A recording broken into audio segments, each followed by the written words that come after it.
সরলা, সরলা, ও সরলা, আরে তুমি ঘরে আছো? কি গন্ডু? আরে পড়াই বসে কথা কইবো। কি হইছে রে? কি ডাকো?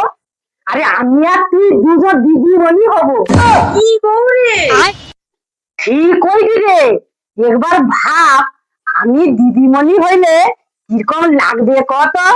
বাবা, তুই তৃতীয় শ্রেণী পড়ে দিদিমণি? আমি তো 8 পাস। দিদিমণি হইলেও হইতে পারি। আরে এ কাজের জন্য বেশি পড়া দরকার নেই। ডিপ্রেশন। আরে ও পড়ায়ও হয়াবে। আগু চল দুজন পরীক্ষা দিয়াইছি।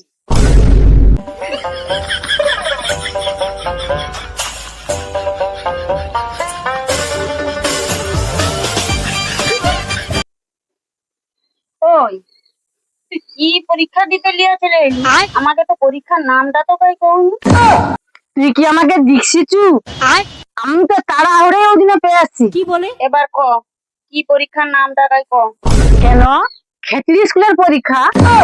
আরে ভালো কথায় কি কই যাও, আই আচ্ছা। সি ডি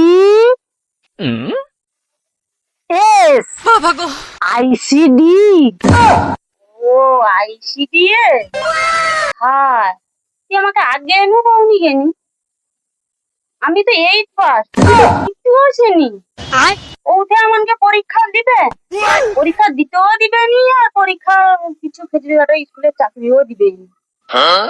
যা করছি করছো আমাকে দেখছি, চ তাড়াতাড়ি ঘর পাইছো। হ্যাঁ, আমি তো খেচড়ি ঘাটার দিদিমণি হব, বেশি পড়া কি হবে? তৃতীয় শ্রেণী হইলে হয় আর। আরে সরকারি অনুযায়ী মাধ্যমিক পাস হইলেই তবে খেচড়ি ঘাটার স্কুলে রান্নাই নিবি।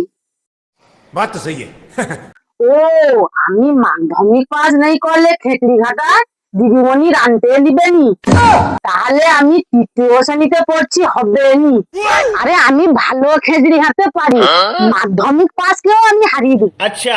তুই পরে খেচড়ি ঘাটবি, আগে খাতায় যে প্রশ্নটা আছে তুই পড়িয়া দেখা দেখি।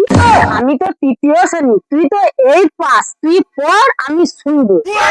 আমি পড়তেও পারবো নি ভালো করে, আর উত্তরও দিতে পারবো নি। আমি ঘর পাইছি, তুই থাক।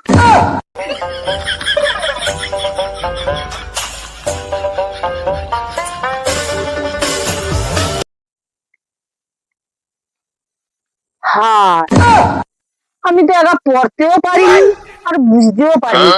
আমি কি করব? ভাবলি আমি দিদিমণি হব? আচ্ছা। দিদিমণি আর আমি হইলিনি। দূর, ঘর পাই যাই।